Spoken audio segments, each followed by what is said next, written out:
Hello friends, welcome back to my YouTube channel. So अब हम करने वाले हैं हमारा एक्सपेंडिचर। पहले हमने बजट रिसीट्स, बजट रिवेन्यू करा, उसके बाद हम करेंगे बजट एक्सपेंडिचर, मतलब कि कहाँ कहाँ गवर्नमेंट खर्चा करती है, क्या कंपोनेंट्स है, क्या इंक्लूड होता है एक्सपेंडिचर में, ये सब। ठीक है, अब हम बात करें एक्सपेंडिचर। अगेन बजट किसके लिए बनता है? Next year. तब पहले जो हमने कर दिया प्लस जो नेक्स्ट ईयर में हम करने वाले हैं वो बताने के लिए। तो नेक्स्ट ईयर में वो करने वाले हैं, मतलब नेक्स्ट ईयर में गवर्नमेंट को कहाँ कहाँ पे खर्चा करना है वो इंक्लूड होता है। तो इसलिए गवर्नमेंट एक्चुअल नहीं शो करेगी, एक्सपेक्टेड कि गवर्नमेंट जो है एक्सपेक्टेड कितना खर्चा करने वाली है। तो बजट की अगर हम एक्सपेंडिचर के अंदर देखें, बजट एक्सपेंडिचर में क्या आता है कि expected expenditure of the government, कि कितना एक्सपेक्टेड है एक्सपेंडिचर गवर्नमेंट का एक फिस्कल ईयर के टाइम पे। अब देखो, अगर हम बात करें फिर से हमारे एक्सपेंडिचर की, गवर्नमेंट को छोड़ो, फिर हमारे हम खर्चों की बात करें। ठीक है, आपके कहाँ कहाँ खर्चे हो सकते हैं। ठीक है, सिंपल सी बात है, आप कहाँ कहाँ खर्चा कर सकते हो। सपोज आप जा रहे थे, आपको चोट लग गई पैर में। ठीक है, डॉक्टर पास गए, काम करवाया, मतलब पट्टी वगैरह करवाई आपने, दवाई वगैरह ली डॉक्टर से, तो वो आपका एक तरह से खर्चा हुआ। ठीक है, वो आपका क्या हुआ? खर्चा। आपने डॉक्टर पास गए, चोट लग गई थी, दवाई वगैरह लगवाई और यहाँ पे आपने खर्चा कर दिया। आप साइकिल है आपकी साइकिल का मान लो टायर पंचर हो गया, तो टायर ठीक करवाया, खर्चा कर दिया। ये जो एक्सपेंडिचर आपने किया। और दूसरे और आपके कौन कौन से एक्सपेंडिचर हो सकते हैं कि आपने एक नई साइकिल खरीद ली, नई बाइक खरीद ली। ठीक है, और दूसरा हमारा क्या हो सकता है खर्चा कहाँ पे, कि आपने किसी से लोन ले रखा था, आपने वो लोन उसको रीपे कर दिया। ठीक है, जो मैंने पहले वाले खर्चे बताए, मतलब कि आपके चोट लग गई पैर में, डॉक्टर पास गए, आपने उसको डॉक्टर को फीस दी, ठीक करा, ठीक है भाई। तो क्या आपकी उस खर्चे की वजह से आपकी असेट या आपकी लायबिलिटी में कोई फर्क पड़ा? नहीं पड़ा।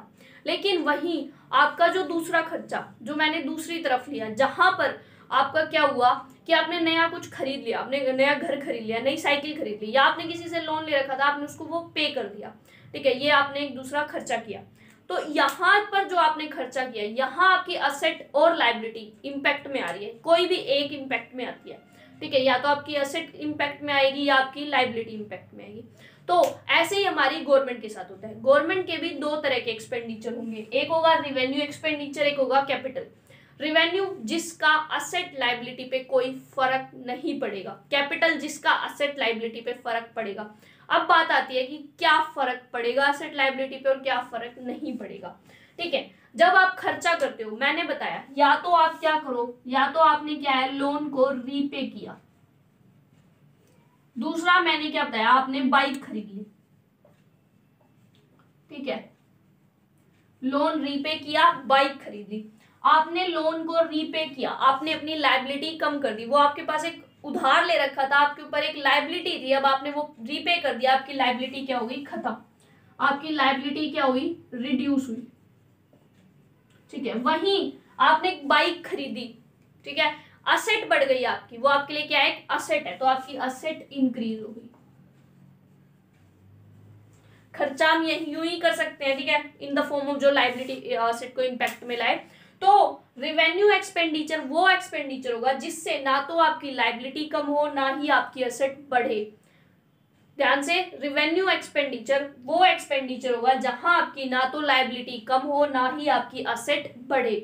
That is the revenue expenditure. वही कैपिटल एक्सपेंडिचर होगा जहां पर आपकी लायबिलिटी या तो कम हो या आपकी असेट बढ़े, मतलब कोई भी एक काम हो। ठीक है, तो वो हमारा क्या हो जाएगा? Capital expenditure. तो आई थिंक डेफिनेशन तो क्लियर हो गई।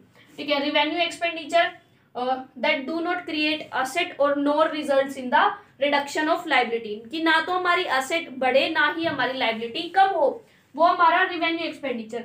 रेवेन्यू एक्सपेंडिचर के हम बहुत सारे एग्जांपल ले सकते हैं, क्या क्या आएगा रेवेन्यू में। जैसे कि गवर्नमेंट को डे टू डे वेजेस पे करनी होती है, जो उनके वहां काम कर रहे हैं लोग, उनको वेजेस पे करनी होती है गवर्नमेंट को, वो हो गया गवर्नमेंट के लिए। गवर्नमेंट ने किसी से लोन ले रही है, उस पर जो इंटरेस्ट जा रही है, लोन गवर्नमेंट की जो इंटरेस्ट जा रही है, वो क्या है? गवर्नमेंट के लिए रेवेन्यू। गवर्नमेंट सब्सिडी प्रोवाइड कर रही है, वो गवर्नमेंट के लिए क्या है? रेवेन्यू एक्सपेंडिचर है। वही कैपिटल एक्सपेंडिचर, तो कैपिटल एक्सपेंडिचर या तो ये असेट क्रिएट करेगा या ये लायबिलिटी रिड्यूस करेगा। इसके अंदर हम बेसिकली कौन कौन से लेके चलते हैं, ये जस्ट सम एग्जांपल्स हैं।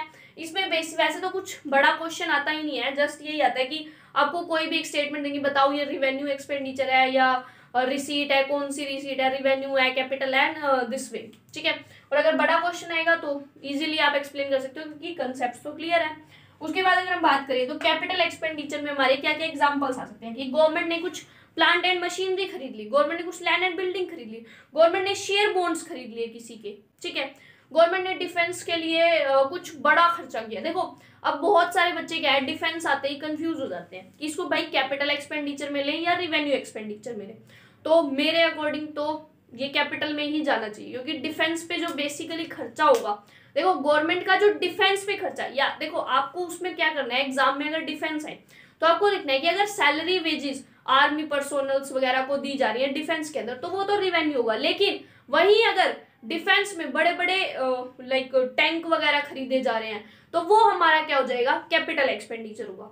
तो अगर आपका कुछ ऐसा क्वेश्चन है जहाँ पे कंफ्यूजन हो तो वहाँ आप दोनों एस्पेक्ट्स को अपने लिख के आए, दोनों आपके व्यू पॉइंट्स लिखे ताकि आपका एग्जामिनर को क्लियर हो सके, ठीक है। तो वो सब खर्चे जिससे असेट बढ़े या लायबिलिटी कम हो वो हमारे कैपिटल में, जिससे इन दोनों पे कोई फर्क नहीं पड़े वो हमारे रिवेन्यू में। अब हम बात करते हैं हमारा एक्सपेंडिचर, ये तो हमारे एक टाइप था एक्सपेंडिचर। हम एक्सपेंडिचर को ना एक और तरीके से बता सकते हैं, मतलब एकदम रिवेन्यू और कैपिटल के तरीके से और एक और तरीके से बता सकते हैं, वो हमारा plan and non plan expenditure. देखो प्लान, जो हमने प्लान किया था, जो खर्चा हमने प्लान किया था कि हाँ ये तो होगा, जो हमने पहले से प्री प्लान्ड खर्चा, वो हमारा क्या हो जाता है, प्लान एक्सपेंडिचर। प्लान एक्सपेंडिचर में हमारा क्या क्या आएगा कि गवर्नमेंट ने कोई भी प्लान, कोई भी प्रोग्राम, कोई भी पॉलिसी पे पहले प्री डिसाइडेड था कि हम कितना खर्चा करने वाले हैं, that is the plan expenditure.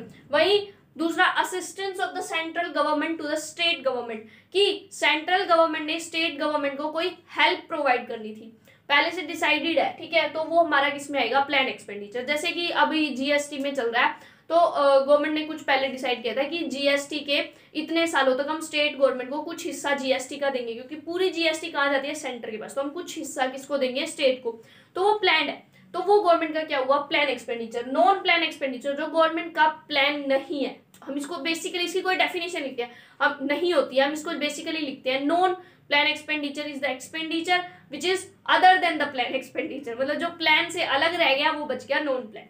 तो इसके अंदर हम क्या क्या लेते हैं कि जो खर्चे गवर्नमेंट को करने पड़ते हैं रूटीन एक्सरसाइजेस पे, किस पे, रूटीन एक्सरसाइजेस पे, वो हमारे आते हैं नॉन प्लान एक्सपेंडिचर। सब्सिडी देना, इंटरेस्ट पे करना, वेज सैलरी देना, ये सब क्या है, गवर्नमेंट के लिए रूटीन के खर्चे हैं, ठीक है। तो ये हमारा किसमें आएगा, नॉन प्लान में। डिफेंस पे अगर कोई रूटीन का खर्चा हो रहा है, सब्सिडी है, लॉ एंड ऑर्डर मेंटेन करने के लिए गवर्नमेंट को पुलिस वगैरह लगा रखी होती है, तो वो सब जो खर्चे हैं गवर्नमेंट के वो नॉन प्लान एक्सपेंडिचर। तो ये हमारा कंसेप्ट था एक्सपेंडिचर का। अब इसके बाद हमारा डेफिसिट वाला कंसेप्ट आएगा, तो आई थिंक आपको ये अच्छे से क्लियर हो गया होगा। सो आप बुक में से भी पढ़ सकते हैं, अपनी रेफरेंस बुक को भी साथ लेके चले, और नोट्स बनाने तो शॉर्ट नोट्स सबसे बेस्ट है। So thank you so much guys for watching my video. Please like, share and subscribe, और आप अपने कमेंट सेक्शन में जरूर प्रोवाइड करें, और अगर आपको कोई डाउट है तो वो भी आप कमेंट सेक्शन में पूछ सकते हैं। Thank you so much, bye.